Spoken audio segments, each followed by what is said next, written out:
Well, the sun's getting real low, guys. We're almost there. Do you mind if I join? Get out!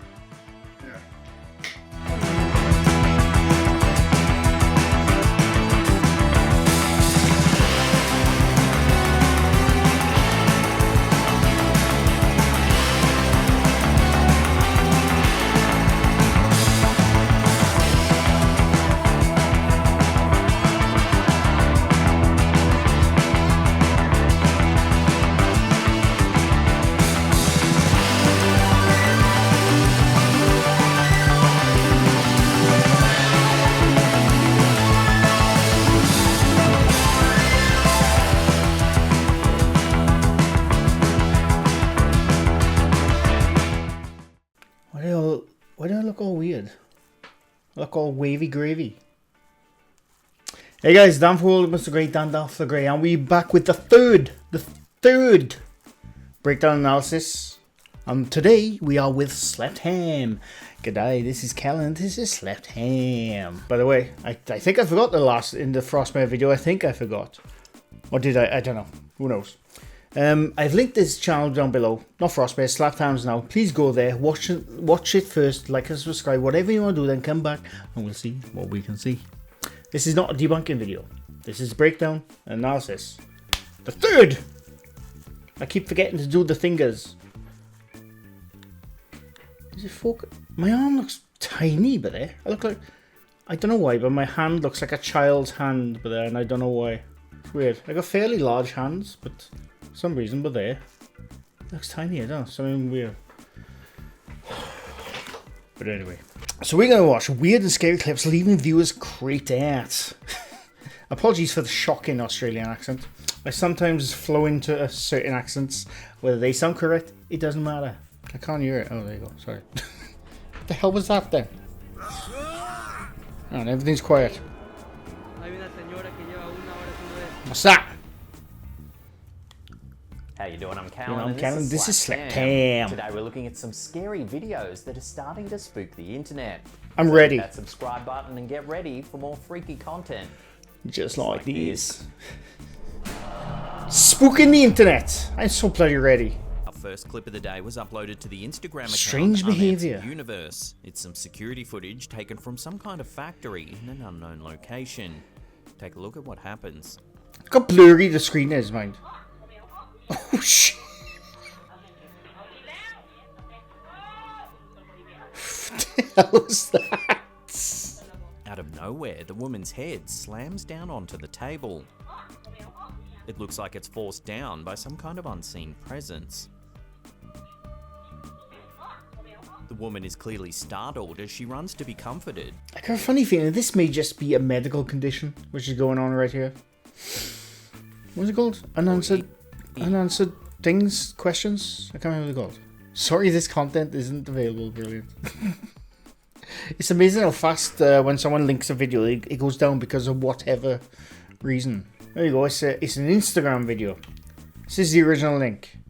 Let's see what people say, because sometimes you'll be amazed. Sometimes you'll see people in the comments like they believe everything face value. Then a lot of the times the people who think, oh, actually, this is Doreen from down the road. I know her. I'm her best mate, and she has a medical condition which makes her head flop to the side. I don't know. I like Little 88 or Little 88. Look, whilst I quite firmly believe in the supernatural, for we do not fight against the flesh and the blood. It's like bloody Lord of the Rings shit. I will always look pretty thoroughly at the rational explanation before saying that it is a paranormal event. Well done. She was probably been working 60 hours straight. That is a possibility. I don't know. What do you think? I'm going to say medical condition. Some commenters said that the woman might have fallen asleep, but others There is also that as well. think it looks far too forceful. It's definitely forceful, but it almost looks like she starts leaning and then she does it herself. Her head sort of, you can see the way her body moves. It's like, it's the only way you can force your own neck down. I don't know.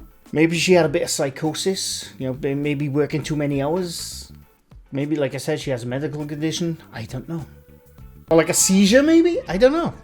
whatever it is, those were the options I would go to first before it's a poltergeist. Slamming her head on the table for no reason whatsoever. Poltergeists are cheeky. What are they doing? If there's one here right now, do whatever you want to me. Nothing. Okay, never mind. This next clip, uploaded to Twitter by Sidio Paranormal, Pareidolia. isn't supernatural at all. See, look, I like that of Callan. He actually starts it saying it's Pareidolia. It's about bloody time. Strong the phenomenon of pareidolia can be. Take a look.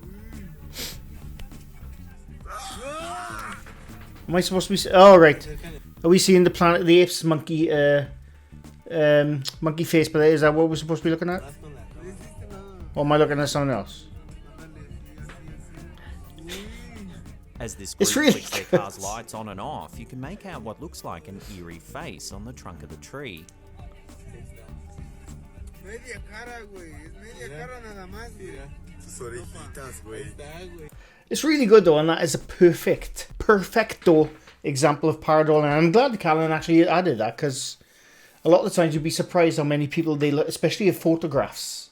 When photographs, I see a face in that photograph, and you think, well, no, you just seen a pattern on the wall in a certain lighting situation, and that's a perfect example of pareidolia. And I'm glad Callan's put that one in actually. Well done, Callan. For those who don't know, pareidolia is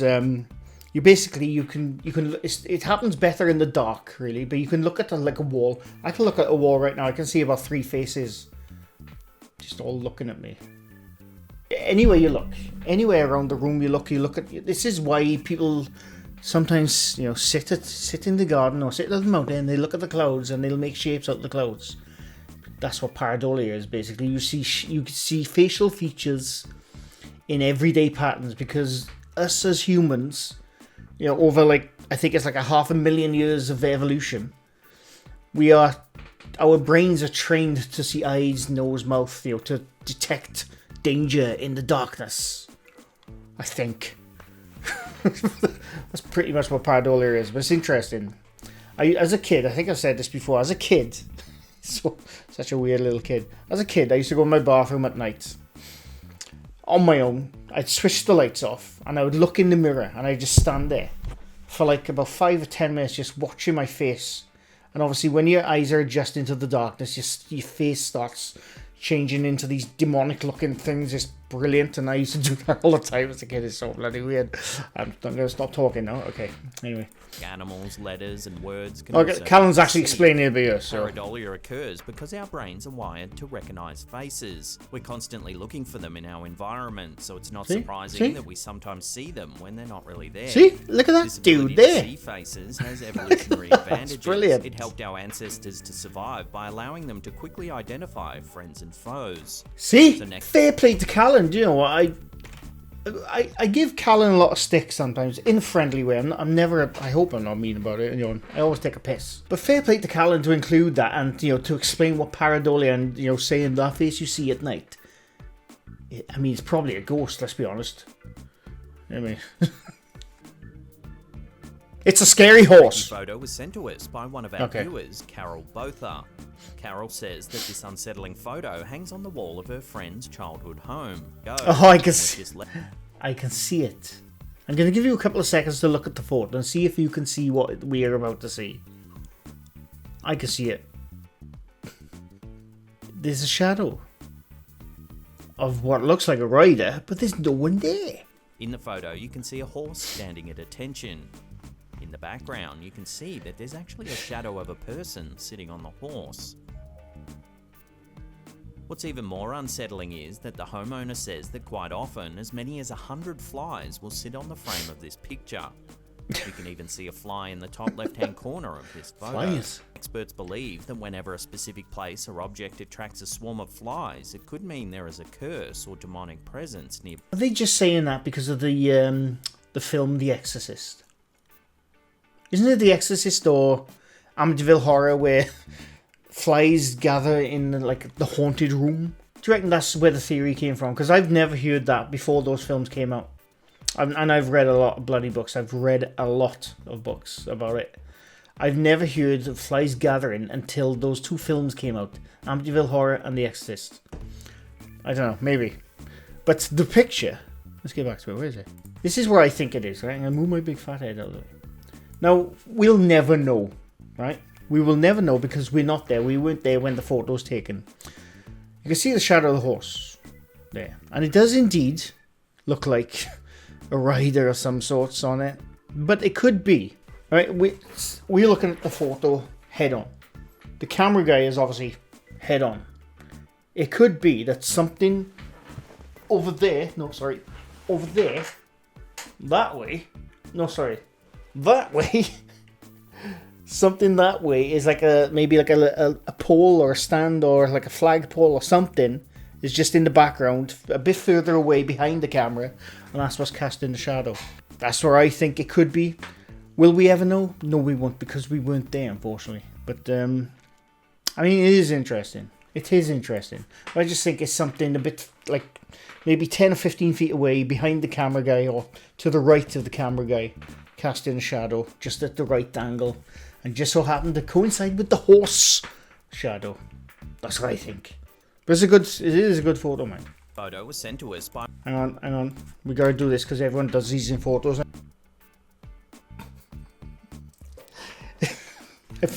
I find it so weird when people do the duck lips in photos. She recently took a series of selfies with her sister at their house. However, in one of them, they noticed an eerie detail they can't quite explain. See if you can spot anything off. I mean, did they on about that? Is that what they're on about? TV, which was off at the time, there appears to be a... No. It's clearly on. The TV is clearly on. Like an older woman staring into the room. Look, it's a bathroom scene. That's the bathroom mirror. You can see like toothpaste, toothbrushes, bathroom utensils, clearly on a shelf of this whatever film they're bloody watching. The TV was clearly on. They're a bunch of liars! If you want to take their word for it, it's fine, but the TV is clearly on. Emily says that her nan had recently passed away and that it bears a striking resemblance to her. She also says that her sister and her nan had a particularly strong bond. I hope it's the nan, and I'm just moving on, okay? With the biggest choice of cars Jesus, for home that delivery, actually we'll scared help me. you find your match. Auto Trader, Britain's biggest matchmaker. Fought in early April of 1862, the battle was bloody and resulted in a Union victory. Over 23,000 men were killed or wounded in the fighting, making it one of the deadliest battles in American history. Written accounts of the battle's aftermath describe an almost miraculous occurrence. Many of the soldiers' wounds began to glow in the dark. Confederate military surgeon James Dinwiddie witnessed firsthand the mysterious glowing wounds. He noted that the soldiers whose wounds began to luminesce were faring better than those that didn't. The Angels Glow. Battle of Shiloh's Angels Glow. I've never heard this before. At the Battle of Shiloh, a strange phenomenon took place which came to be known as Angels Glow. As you may know, the Battle of Shiloh was a very bloody battle with men desperately contesting the battle non-stop from dawn till dusk. The wounded and the dying were left to find their own help. On top of that, neither army's medical services were prepared to deal with the level of carnage. As a result, many men were left lying in the field for days. Battles are not cool, and and we're actually heading for a possible nuclear showdown soon. I tell you what, people need to grow up.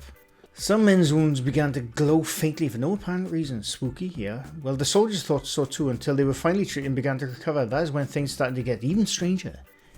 It was then that medics discovered something odd. Men who reported that their wounds had been glowing during the night seemed to have definite advantages over those wounds did not glow. So they explain it. An explanation for the possible cause of the angel glow phenomenon was finally offered in 2001. This explanation was put forward by high school students in their science fair. Science is cool. Kids kind of puts the old... Okay, right. The kids were 17-year-old William Martin and 18-year-old Jonathan Curtis. They got some assistance from Martin's microbiologist. What's that moss that glows? It could be, they were in a swampy area. It could be that glowy moss. I can't remember what it's called. It all starts with tiny parasitic worms called nematodes. The worms carry a bacteria called Photohabdus luminescens. Say that 3 times.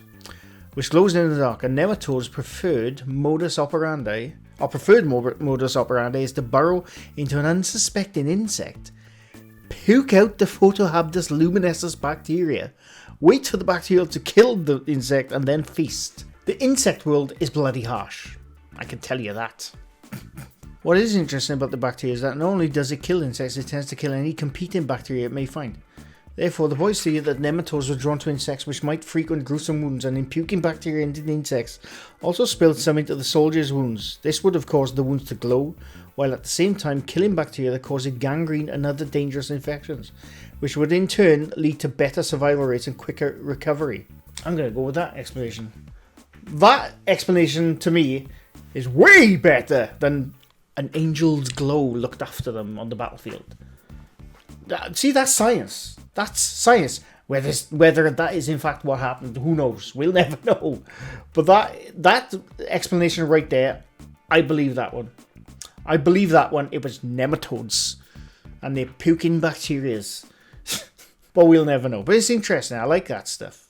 I mean, I was sort of falling into the camp. It was like glowing moss. You know, they're in a swampy area. But I'm gonna go for that explanation. The explanation is that because of obviously flies gather around wounds when not treated, and those nematodes in a swampy area started like doing stuff to those flies. They puke the stuff out. This is like layman's terms, huh? And that's why they would heal, because they would eat the bad bacteria. I think that's really bloody interesting. But who knows if that's true? I don't know. I like that explanation. A chance of survival. Oh, he's actually talking about right here. It be discovered that the gleaming effect was caused by bioluminescent bacteria known as Photohabdus luminescens. See? The bacteria produced antibiotics which staved off infection. Twice in this video now, I looked something up, explained it, and then Callan's gone on to explain it himself. Fair play, Callan. I like that you've done your research in this video. I like it, Callan. Anyway, let's get back to the scary stuff, shit. This bizarre sighting was uploaded to the YouTube channel Paseo Infinito. This footage was captured by a homeowner who noticed that his neighbour was doing something strange on their back porch. Take a look at what he saw.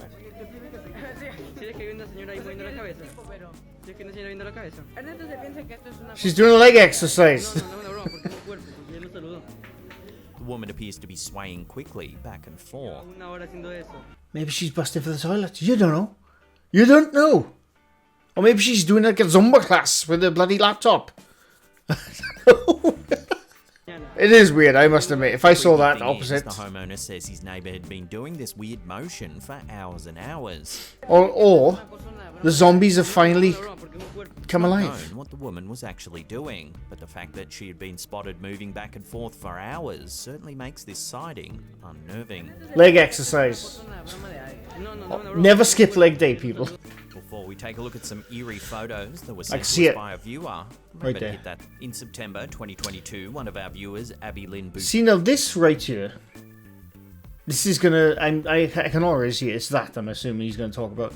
We are gonna go into the realms of reflection and pareidolia, all at once. Ready? Shard was taking some snaps of their recently tidied crafts room. However, as they reviewed the photos, they couldn't help but notice an eerie detail. In the window, there appears to be a dark figure. On closer inspection, it almost looks like a hooded spectre with a skeletal face peering in through the window. Hooded Right. spectre. Before Callan explains it, because I'm fairly sure he's going to explain it. Now look at the photo, okay? Look at the setup of this photograph. You're looking at the corner of the room at an angle, and then they see a spooky spectre in the reflection, who just so happens to have that that kind of reflection. Almost as if the person in the reflection was taking a photo. It amazes me. It amazes me. Am I just being stupid now? Or is that just the person taking the photo, that's their reflection? And the weird little skeleton reflection thingy is, again, pareidolia. The window. I'm sure Callan's going to explain that now, though. Figure. On closer inspection, it almost looks like a hooded spectre with a skeletal face peering in through the window. It's a reflection! it's the person taking the photo. How can anyone not see that? How?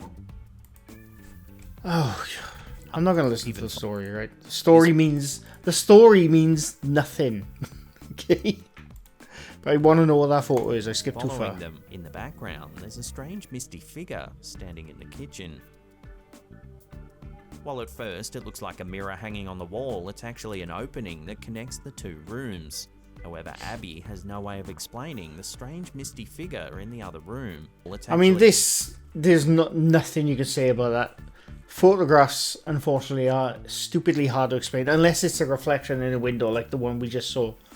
But stuff like that, you have to take their word that they were on their own there. You have to. You also have to take their word that there was definitely nothing which looked like a blobular mess in the background. Obviously, the camera, the photo, obviously is focusing on the family in front. It looks blurry now because it's zoomed in. But the photo taker, the photographer, that's the word I was looking for, is clearly focusing on the people, and the background is going to be out of focus. So there could have been anything there. That's the unfortunate thing with photographs. You always have to take their word. Whenever someone says, I captured this thing in my photograph, it looks bloody terrifying.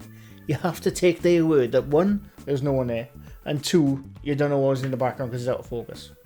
But the other one is simply a reflection. That was a bloody short one from old Callan. But I did like the fact that he explained most of them. I like that. I like this little new direction Callan's going. I mean, in the next video, who knows? Maybe he's like full blown bloody. Yes, that's the ghost. Who knows? But I did like that he explained a lot. But anyway, so that was the third of week-long breakdown analysis, which I'll be getting to your comments soon. I will be getting to your comments by the weekend. I assure you, I'll be getting there. But I've really enjoyed them so far. But anyway, I hope you enjoyed. Leave a like if you like this video. Leave a sub if you're new to my channel. I do these quite often. And that's it. Thanks for watching. And bye for now. Don't worry, chills ain't coming anywhere near this.